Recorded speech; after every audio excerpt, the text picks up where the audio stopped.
So we have we're going to end by having a panel discussion.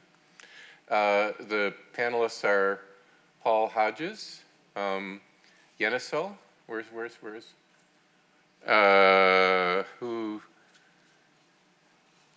Rob, right? And who's the fourth? Huh? Rob Hurley.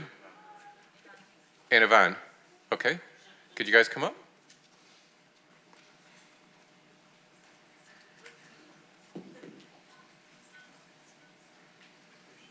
Yep.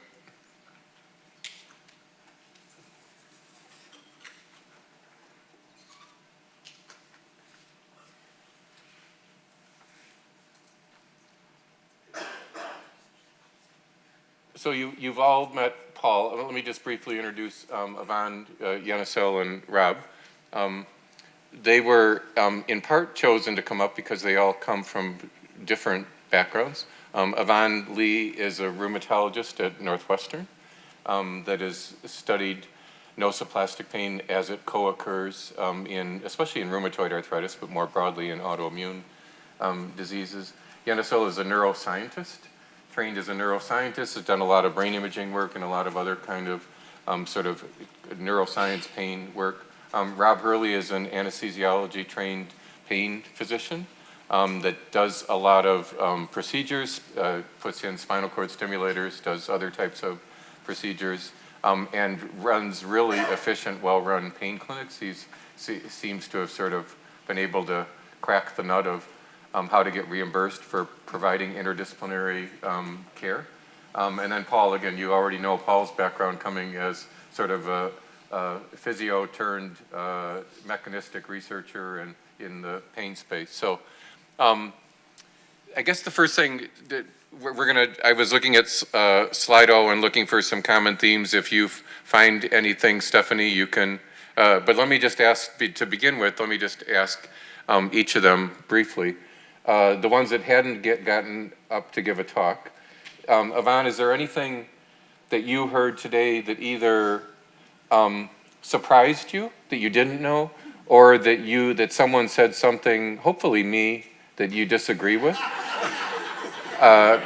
Because again, I don't necessarily want you to call out someone who wouldn't want to, but just really, again, I think that one of the reasons we wanted to have this panel is, especially we at the University of Michigan could be very guilty of groupthink, because we do our science together, we write papers together. Obviously, we're in big teams of individuals. It's not like we don't hang out with other people, but there is a danger in really being either too insular because of the way you view things scientifically as a group, or too insular because of the subspecialty or sort of from whence you came. So, Yvonne, just try to give brief perspectives on the day. And again, you know a lot about this stuff, but is there anything that sort of surprised you, or that, again, that you might think of a little bit differently? Yeah, I mean, I think it was an amazing day, so thank you for putting this on, and thank you for all this. Oh, am I supposed to? Oh, I think that we're supposed to turn these on, so there's a switch.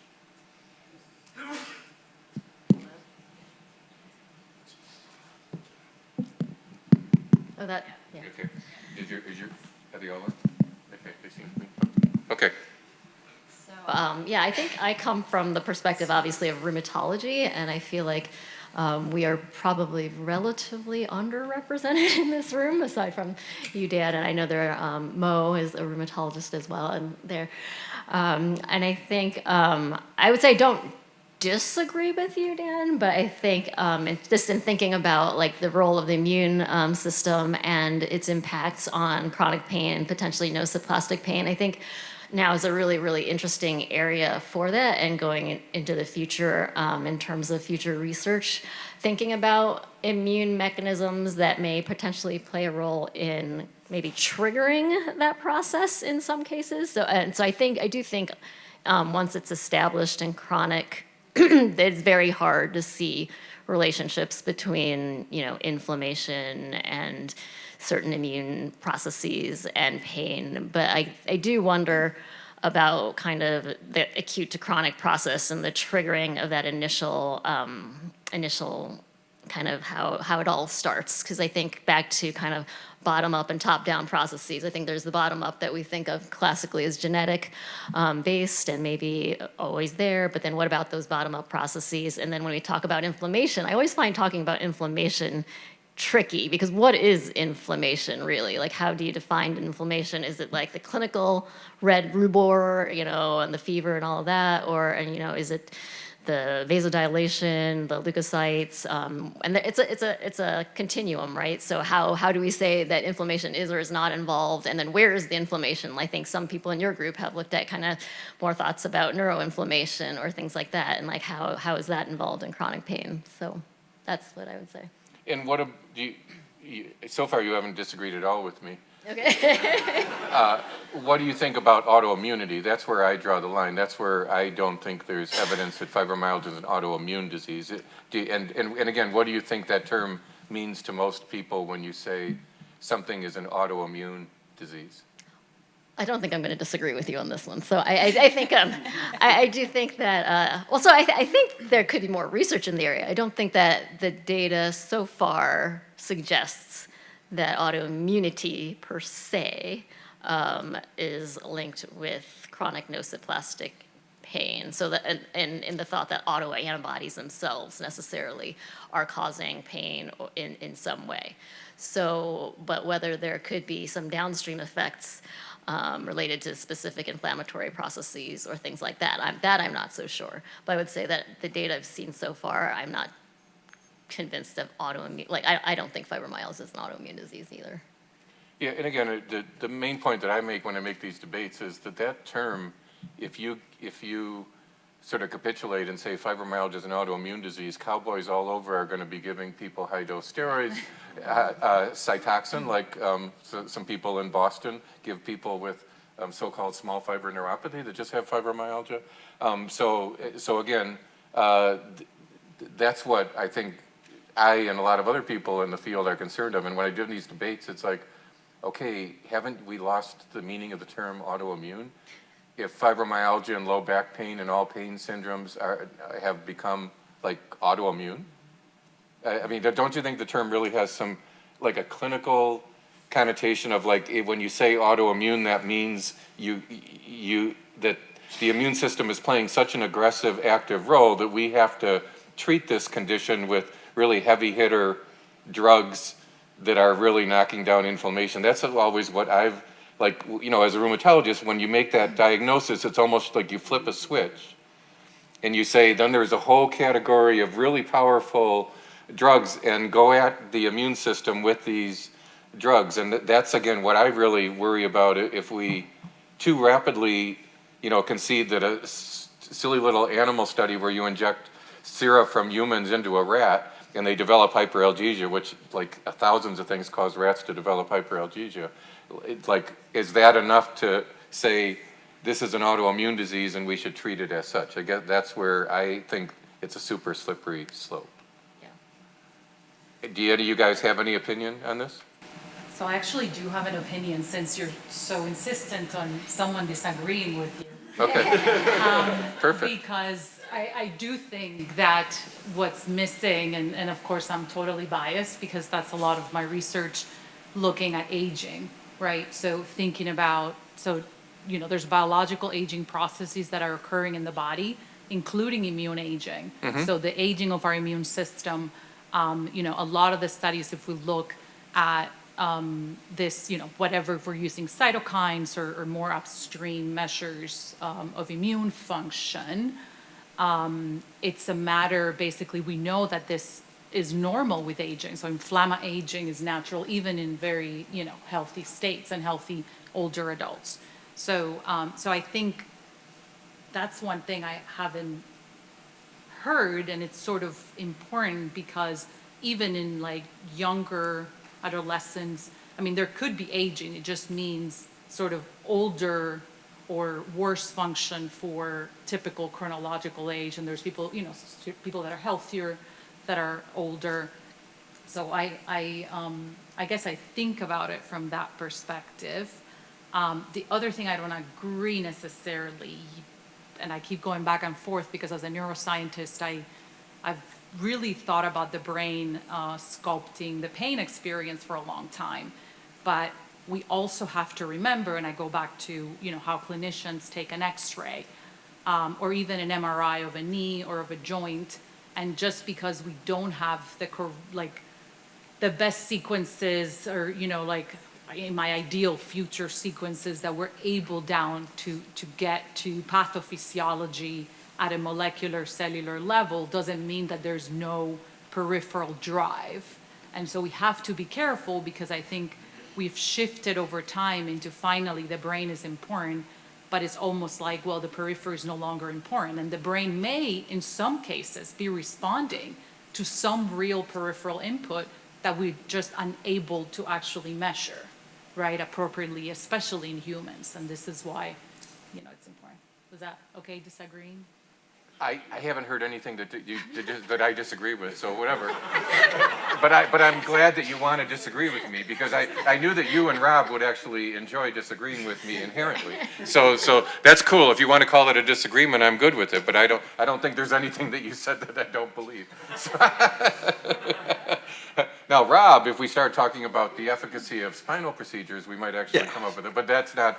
We won't. We won't do that. We won't. We've had Come wonderful. on. No, I really We've enjoyed had debating, talks. because he's one of the few people that will actually really take me on, and I really enjoy that.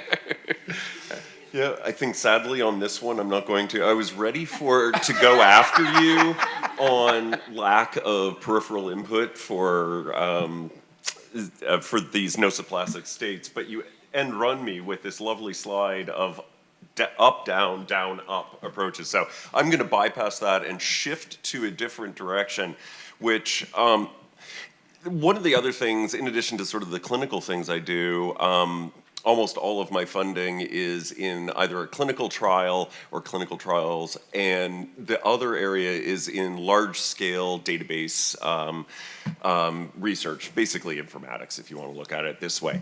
And for the last year and a half, I've spent my pretty much every bit of my soul within the ICD 9, 10, and 11 big code books.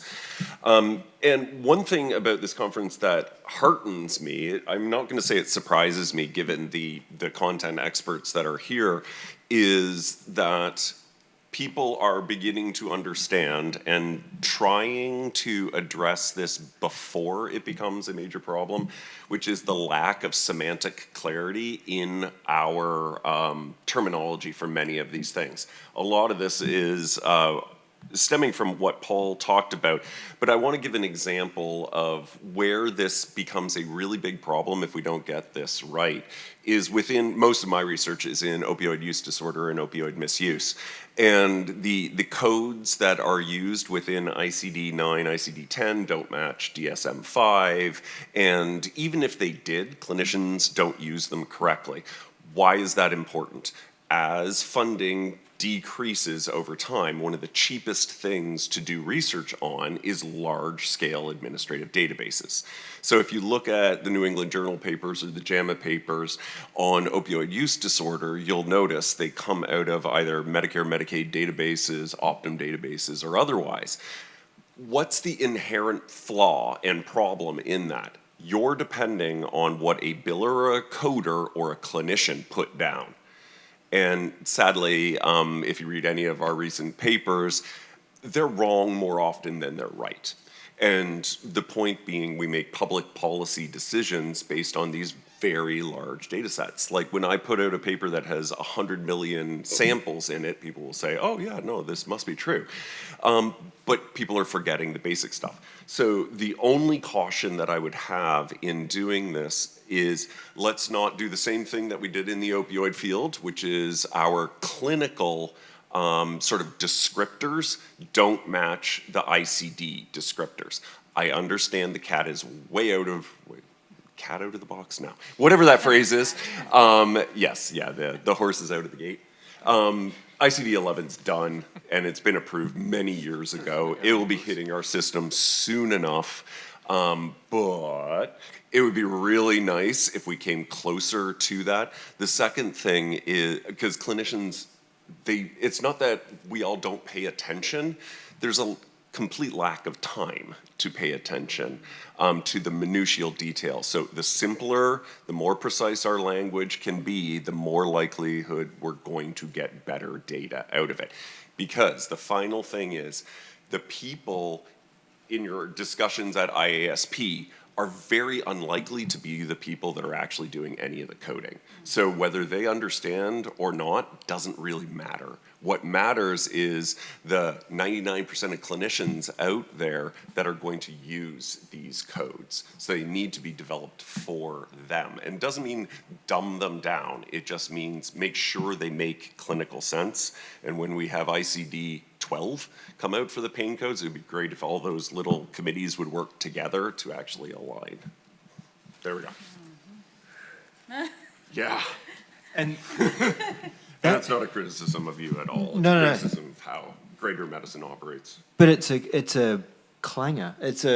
Sorry, I'll not use Australian terminology. Oh, it's fun.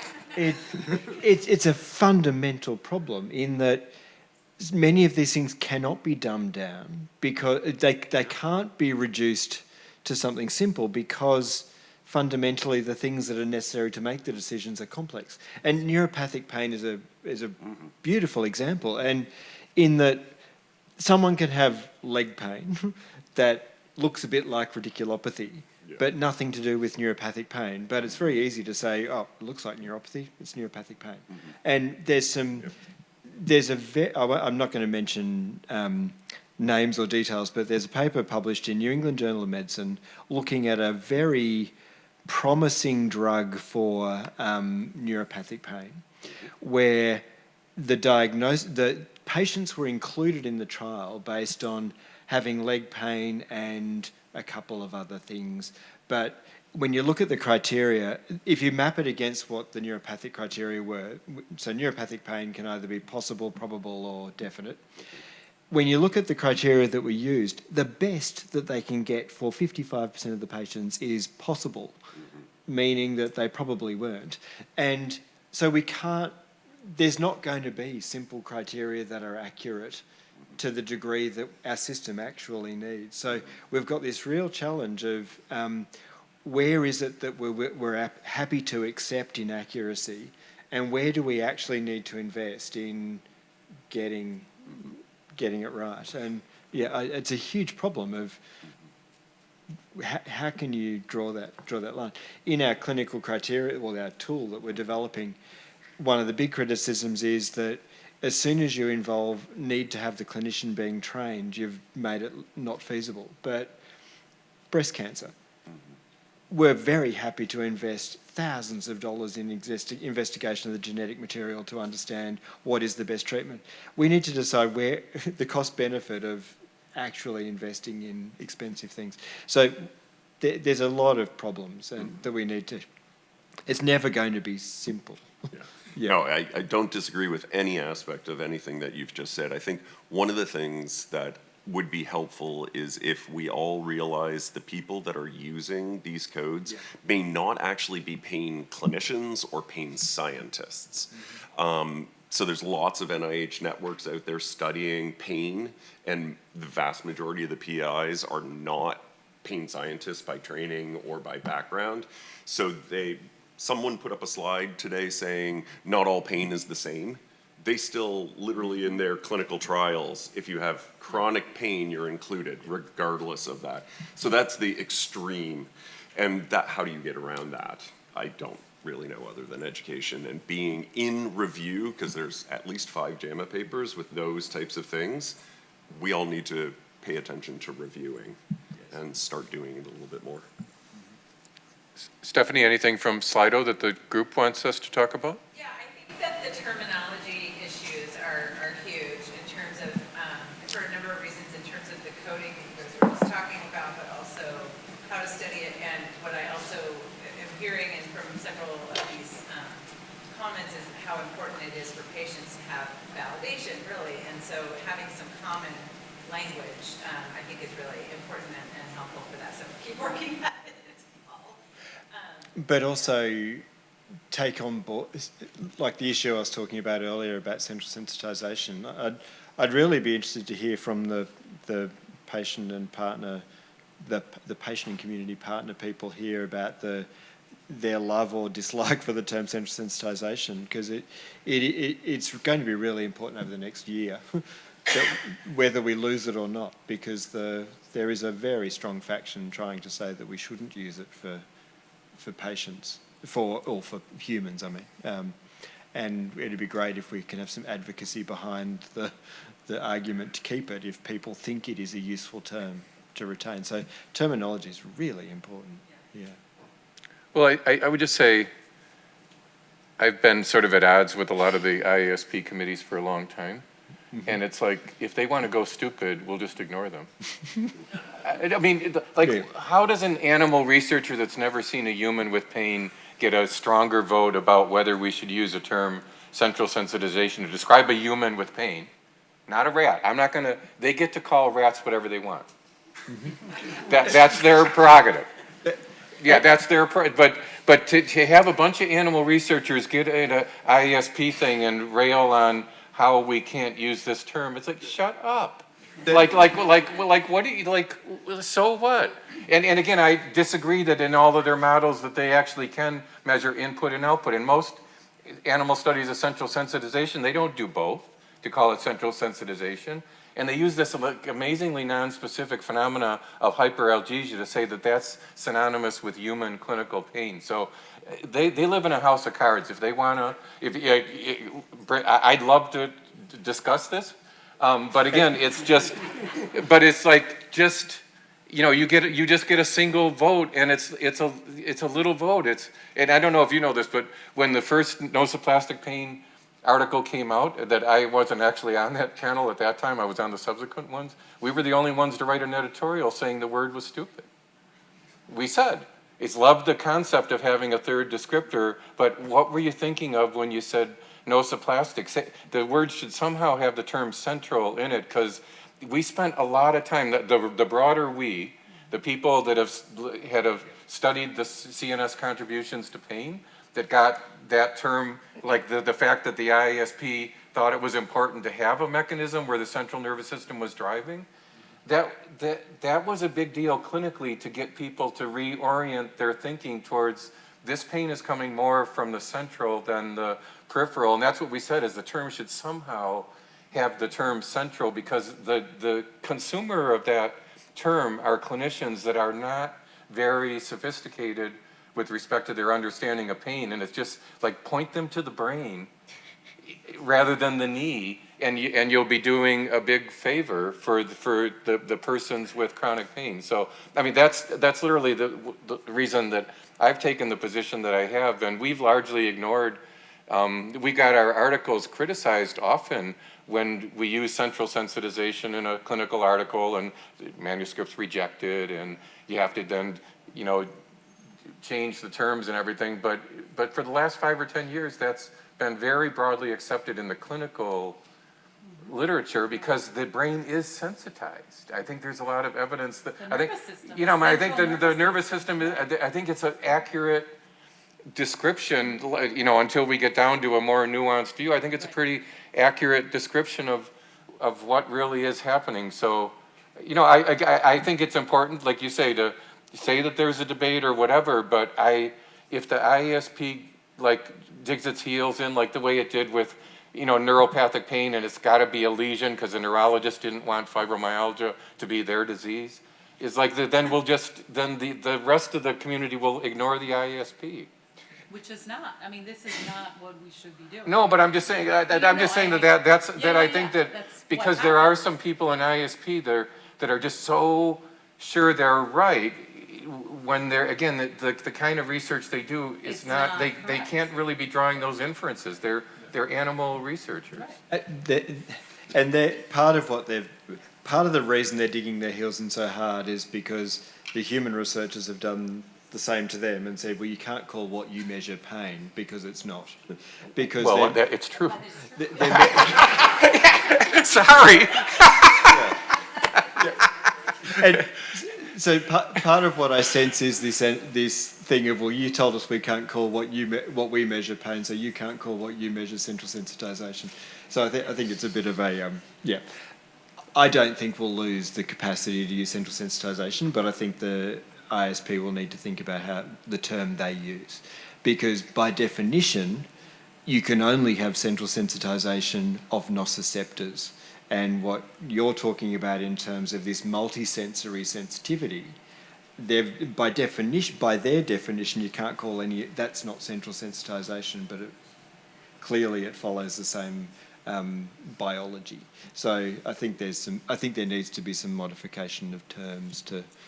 Yeah, well, we have to go, like you were saying, you have to go back and modify some of the other terms. Yeah, to make this more consonant. So. Yes, that could be.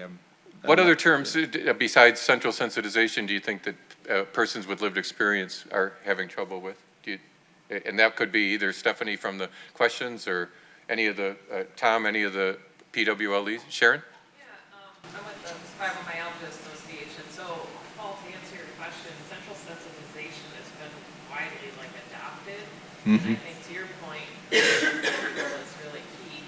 My background before getting into this is PR, so I've always been fascinated over the last 28 years working in this space.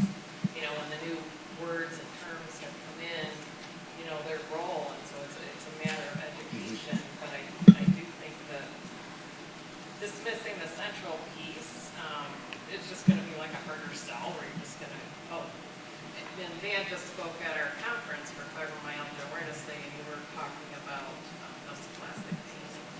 There was some discussion there. Oh, okay, so that's central sensitization. So it's just going to be like a learning process. But I think to a lot of patients, people with lived experience, the central sensitization seems more clear because of the word central and central nervous system. And the sensitivity. I think that again, I know when I was seeing patients, that was a big aha moment when, you know, they were coming in and complaining of their pain, and you would say, do bright lights bother you? Do loud noises bother you? And when they said yes, it like all of a sudden for the first time put together, well, maybe all of these things are, you know, like every sensory experience is going to be amplified. And so again, I think we use those things clinically too, to like things that make sense, analogies that make sense to patients are the ones that are best at getting them to understand what's going on and to take a more active role in managing their symptoms. I think when we use, you know, like alphabet soup words that people have that have no meaning to people,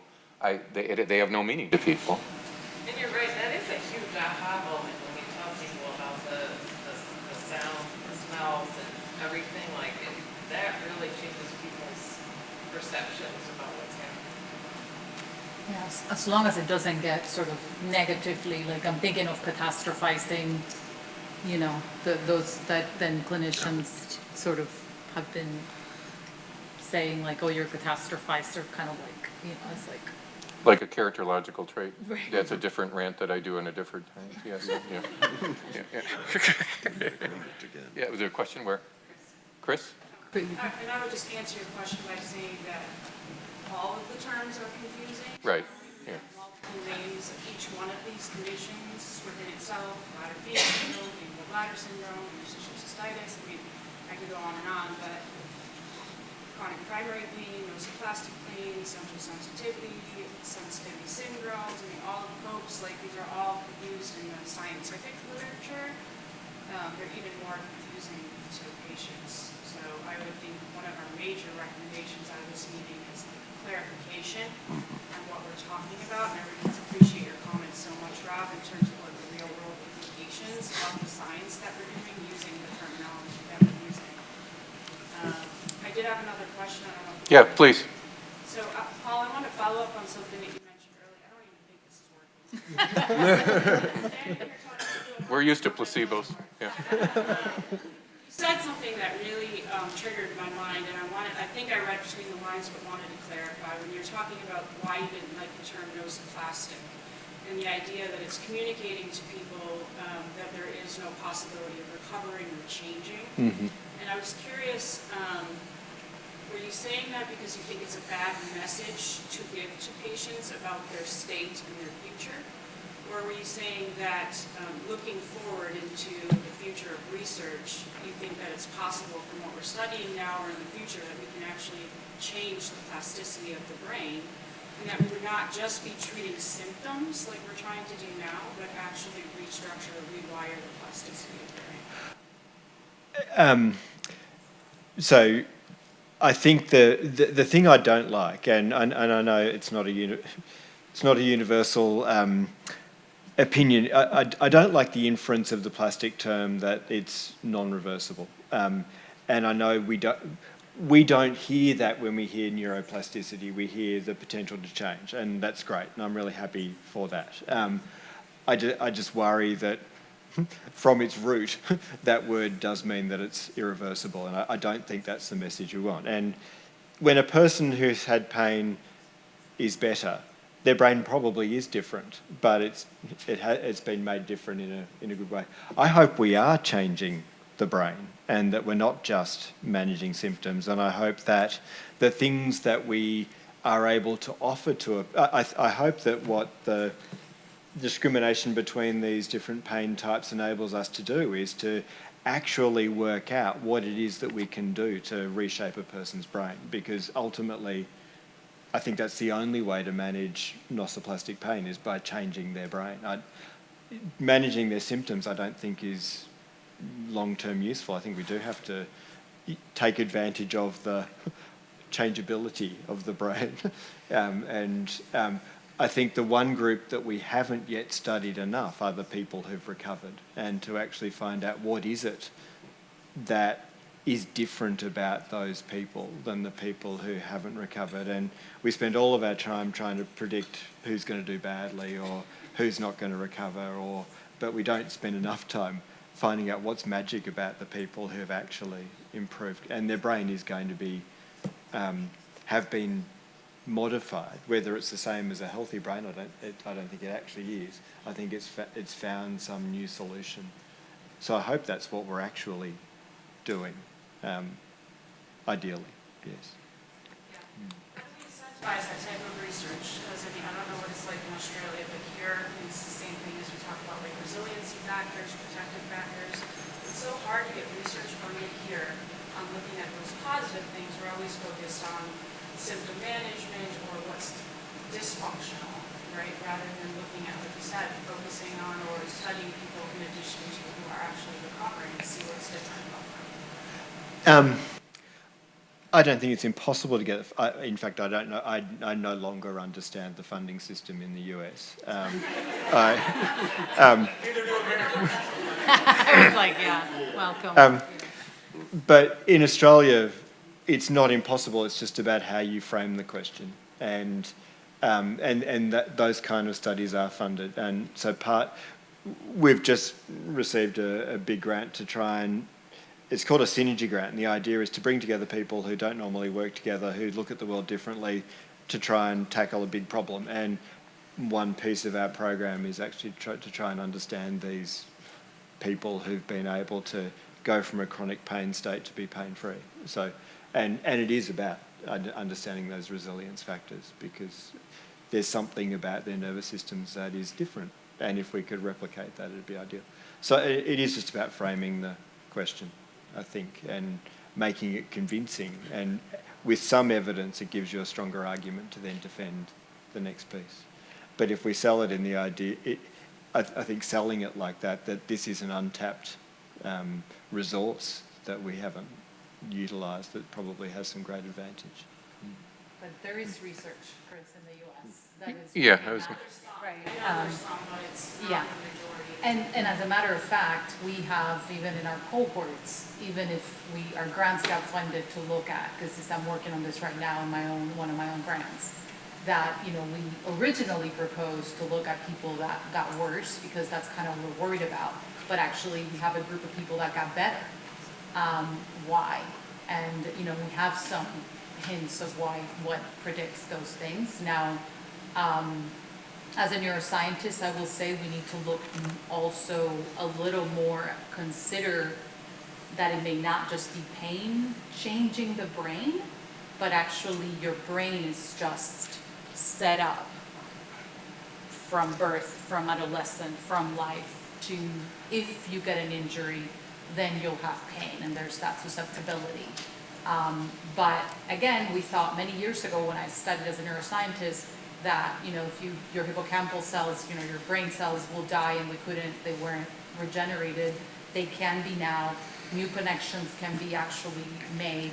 So I think, I look at neuroplasticity in a more positive way, because as I study aging, and I've been studying healthy older adults that actually don't have chronic pain, that, there's something, they're looking pretty good.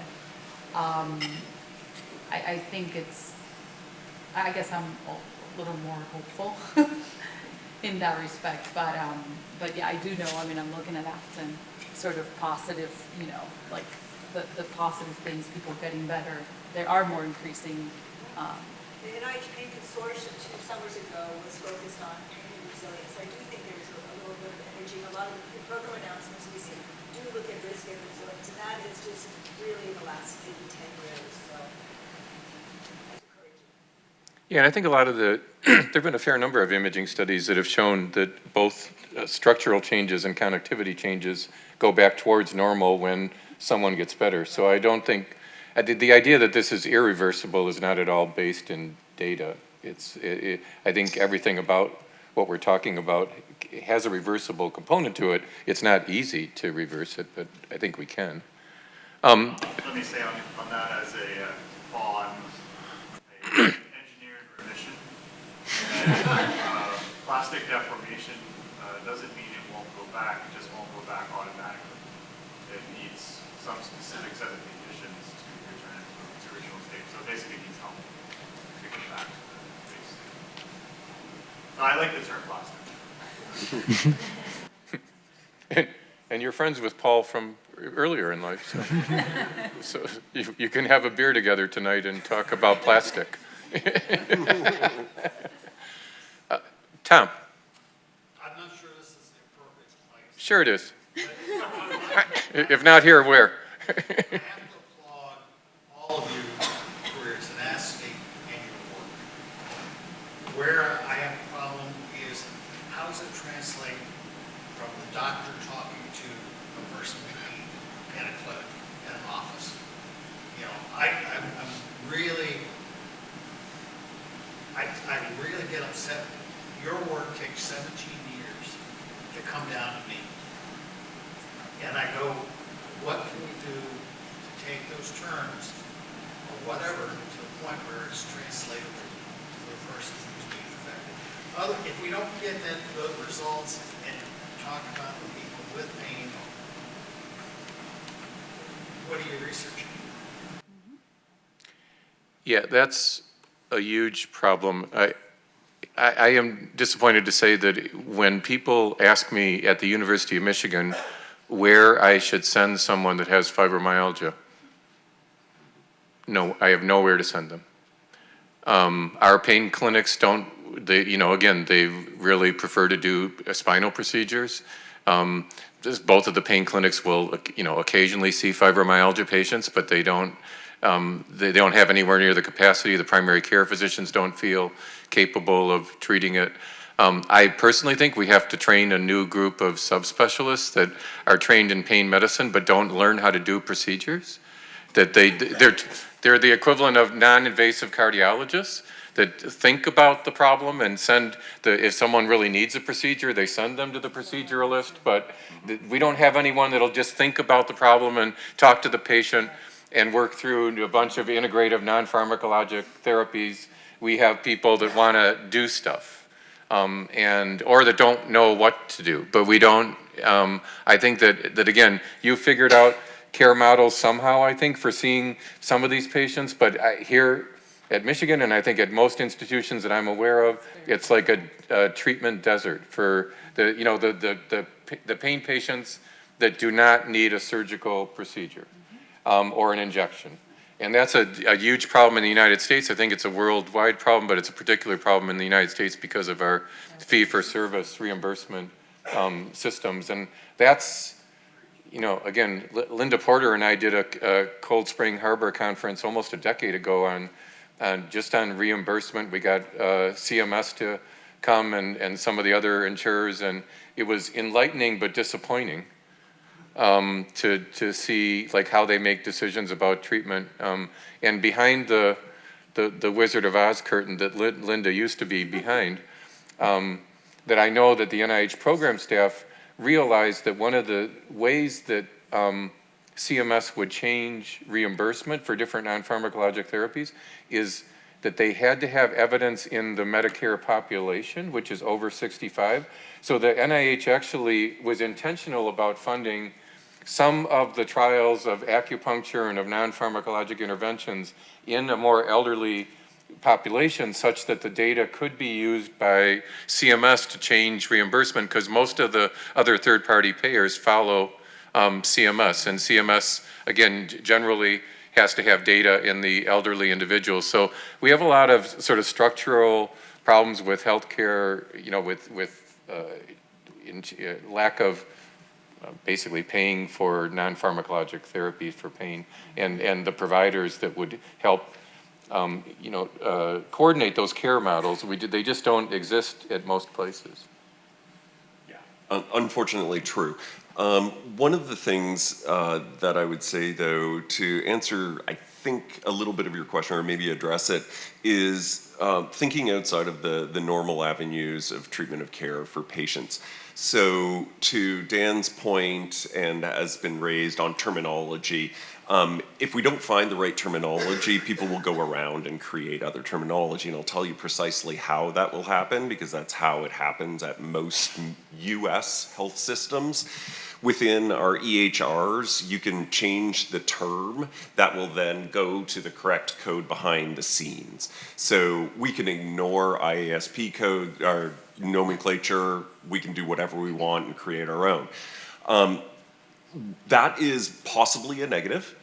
The positive, though, is our EHR systems, believe it or not, are more responsive than most other health systems. So, for example, we finished a clinical trial, and a year later, the EHR company, Epic in this case, adopted our protocol and put it within their foundation product, which means it gets blasted out to every university or health system that buys Epic, and it goes out on a quarterly basis. They don't have a choice whether it's in there or not. Point with this is clinical decision support, which is the things that sort of automatically function in a EHR or a medical record that helps a physician choose a pathway or helps a clinician choose a pathway, can be built into the system more quickly than doing it via your health system or doing it through any professional society. So generally, the thing that I say is if we don't get our act together, the democratization of the ability to change things means you're going to just lose any ability to manipulate this. Can I make a point where you said you don't have anywhere to send people? Like, one of the things I would say is if you can send them to a therapist, especially a therapist that's doing trauma-informed CBT for chronic pain. For myself, with the information I got from Dr. Harrison, Dr. Hart's class, on Nociplastic planning, I'm having really big success with my clients, and so I think the thing that we're missing right now is how effective all your studies and research is doing for real-world applicability for clients who are coming in who have chronic pain issues. They come to me and say, "You're my third therapist. This isn't working." I ask them, "Do you have any chronic pain issues?" "Yes." "You're the first therapist that's ever asked me that." And then we start having really big changes in terms of anxiety or depression or bipolar or whatever. The one thing that was a group thing I wanted to ask you about, my question is, you keep saying CBT over and over again. There are some clients who are resistant to CBT. There's somewhere between 400 to 6,000 different psychotherapies. I'm wondering what else is there for the person that's maybe resistant to CBT. The only other one I heard was ACT, and I wonder if you have any other comments on other forms of psychotherapy for chronic pain. Can I say something quickly before we go there? Sure. Access to therapy is Yeah. nearly impossible. Oh, Yeah. It's an. I run a thyroid clinic, I'm trying to see these patients, and I'm trying to get them the care that they need, and it is impossible. Oh, I know. And I'm in a busy metropolitan area. I know, but if we can get them in, it's very, very hard. But what's the other forms of psychotherapy we do? I talked about 5 different flavors: CBT for insomnia, emotional awareness therapy, pain reprocessing therapy, are 3 sort of newer sort of cognitive behavioral approaches to pain that have an evidence base. But that's not my area of expertise. There's people here that know more about that than I, so. Frank, did you have a question or a comment? No, just to follow up with his comment, so I live in Chicago, and there's just like metropolitan size, we sometimes are able to find real resources that are hidden because people develop unusual skills and talents and end up there. And one thing that when I was at the US ASB, Beth Darnell was on the primary stage in the opening, and we've gotten into silly discussion about like, trying to put out something like these models for like empowered relief. And quickly after that, several people in the back were like, well, we use occupational therapists all over Chicago for this stuff, which I never hear about at the major pain meetings, but within about a week, I had 5 more OTs that actually said, we can see all these patients and we can do desensitization protocols, which we learned from some previous Michigan VTs that did OT. And so that's an area that I think is very much in line with what's been discussed here, but it doesn't come as a term. And the more we find these OTs, the more they're like, we'd love to see these patients. Some of them are very well trained, and it's at the core of their training. They do a lot of discognition work as well. Yeah, I mean, that is one way to tackle the problem is change in scope, is you take providers that are already credentialed, because that becomes another issue when you talk about like new kinds of providers or integrative or non-pharmacologic therapies, is how does someone get quote unquote credentialed so that they can build, are they credible in giving that therapy? I know that's one of the problems that a lot of third-party payers have with a lot of the integrative therapies is they don't really know like how to say this person is doing acupuncture correctly, where they're licensed, they're credentialed, and thus will, if they. I would say that's the biggest problem, because as a clinical psychologist, like the delivery of therapy in the cognitive behavioral domain, it's not rocket surgery. I don't think it's something where we're like, no, only clinical psychologists can do that. Right? I think there's plenty of folks who be trained to do it. OTs, PTs, nurses, social workers, in order to increase access, because as you just mentioned, and that model is not going to fundamentally change, because professional psychology, the cohorts across the country are only taking 6 students a year, and it takes 5 to 6 to 7 years to pump them out, and then half of those end up becoming academic psychologists like myself, who hasn't seen a patient in a decade, so that's not helpful.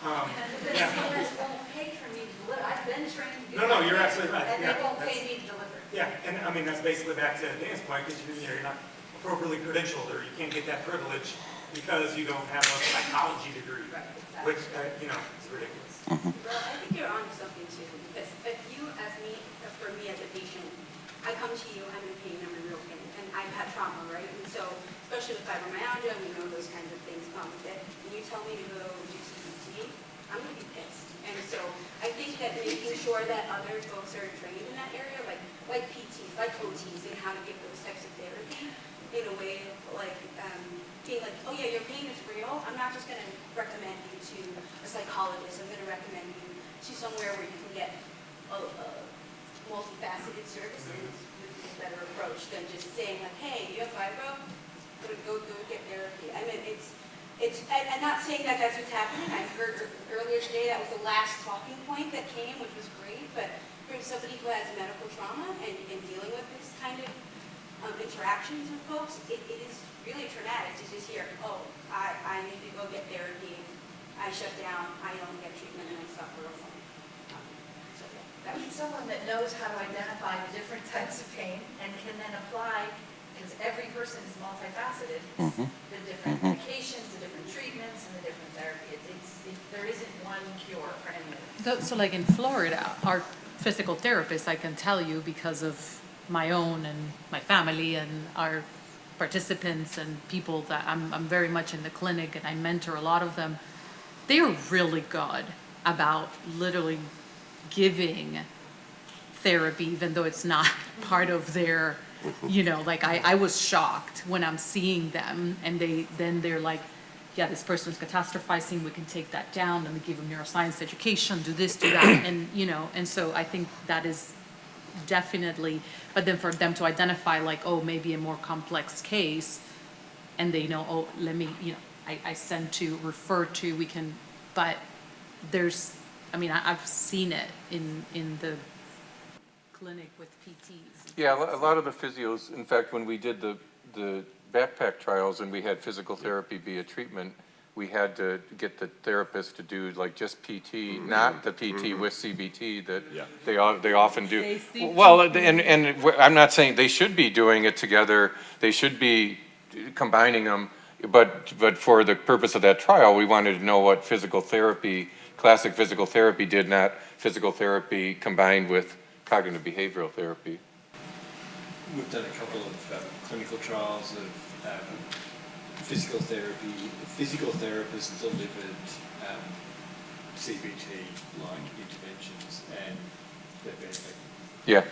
But wasn't Tony Delito's study where they did the large-scale PCORI comparing PT, psychologically informed PT compared to whatever, and there was no real difference there. Am I missing something? I know that was an acute to chronic pain transition one. But there's no, when you treat people as a non-specific low back pain condition, no treatment's going to be very good. So I think fundamentally there's an enormous number of clinical trials where we've learnt nothing because we haven't actually considered. It's poorly selected to begin with. Yeah. Yeah. And they tried. Sorry, I didn't mean to cut you. They tried in that they've done a lot of work looking at the classification and things, but like StartBack doesn't tell you anything about what people need. It tells you whether you need lots of treatment, a bit of treatment, or almost no treatment, but not what it is that you should get. And that's fundamentally why it doesn't translate between systems, because that's the bit that's critical, is how you actually choose what treatment to give. Yeah, no, that's good. So the StartBack is a tool that has been developed in the UK, and it determines the level of care you need. Do you need a high level of care, moderate, or a light touch? And so, but it doesn't tell you what treatment you need, how you decide on that treatment in those different categories. So the high level care is psychologically informed, but the middle care could be anything. It just says that you need a moderate amount of effort, moderate resources put into your care. And in the UK model where they did that, the physical therapists were given a battery of things that they could use and choose to allocate based on different presentations. But that piece doesn't get translated to other systems. And when they used StartBack in the US, it didn't work because the package of care that they were giving was completely different. So StartBack's great in terms of using the modest resources we have and deciding who should you manage with light touch, who should you put more intensity of care into. But then you need to combine that with a model of deciding how to actually choose the treatment within those things. We wrote a paper a few years ago proposing that maybe pain mechanisms was a part of that you could then use if you find this middle group who is the majority, and you use pain mechanisms to decide whether you use a psychoeducational intervention or a physical intervention or a neuropathic mediated intervention, then maybe you could do better. But no one's taken that on yet because we don't know how to measure those things. We don't yet have the tool to classify appropriately. Yeah. Jasmine, did you have maybe one last question that then we have to? It was just a quick comment, because I think many of us do our research on our clinical care and tertiary care facilities, but more and more in pediatric pain, we're realizing going to where the patients are at, like with schools, for instance. So some of my collaborators are working in the school system, and so Natasha Penman, who's in Michigan, actually is running around training school nurses in how to deal with things like pain symptoms when they come up in the schools, so rather than just sending the kids home, teach them some of these basic CBT skills and so on, to keep kids in the classroom. Coaches, sports teams, just trying to get out there and get some more care into the community can at least deal with some of those maybe light touch type of patients very early in life if we can meet people where they go rather than saying, okay, you need to go see a psychologist or something like that. And why don't we introduce pain neuroscience education into standard education to help humans understand what pain is and what it is not? So we've been doing that in the community in our senior center for our whole county, and we have basically anybody from over 55 that goes over there.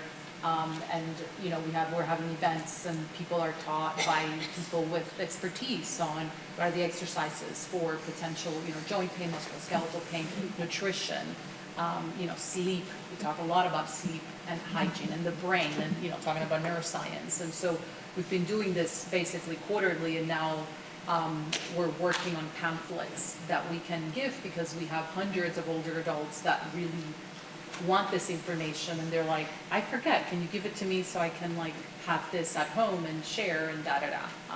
So I agree with you. I think that's, so going back to your point, Tom, I was gonna say, I think, as a scientist, I never thought I had any kind of, I was a scientist, right? Going there and I do my science and I move forward, but ultimately, then I realized there are people that had no idea, not even the basic things, right? And so this is part of, I think we can all do better at all the circles and all the things, and just go talk and let people know what we know. But the impetus is also on us to, in Australia, the way that we judge science is moving away from traditional measures and about, we get rewarded if we have an impact in the world, and it's forcing scientists to actually make include within their research program the piece which does what you're asking better. And I think that's really positive. How we measure it and how we do it is developing, but it's the onus has to be on scientists to try and make sure it gets there. To that point, I was about to retire from the Air Force in 1993, and at that point, they said, you've got intractable pain, and nobody has the answer. They basically said, you'll never be good for anything, you'll never do it. You guys, collectively, have made the difference. You've given me hope of the difference of not having any information for where we are now. And again, I applaud you, and if I can help spread your word around, let me know. Yeah, But I think, I was going to say, to piggyback off of that, it's just like being able, as a person of lived experience, to be in this room and absorb what's happening here is phenomenal. But the people outside of my circle, they don't know what's happening.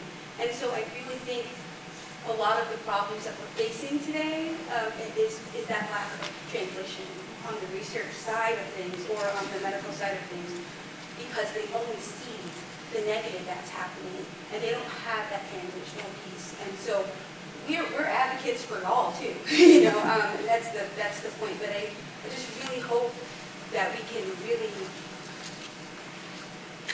find a place where researchers really understand that dissemination is critical. That should be first before, when y'all planning your studies, dissemination should be at the forefront of okay, well, I'm done with this. How am I going to get this out? Before you even submit for the NOFO, I guess. I don't know if that makes sense. That's a wonderful segue, because that's a lot of what we're going to be talking about tomorrow.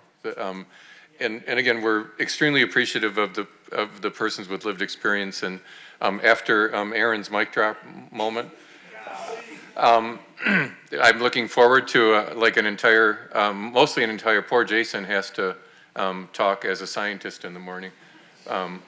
But I think he's had some pain in his life, so maybe he could do a little bit of a PWLE component to it.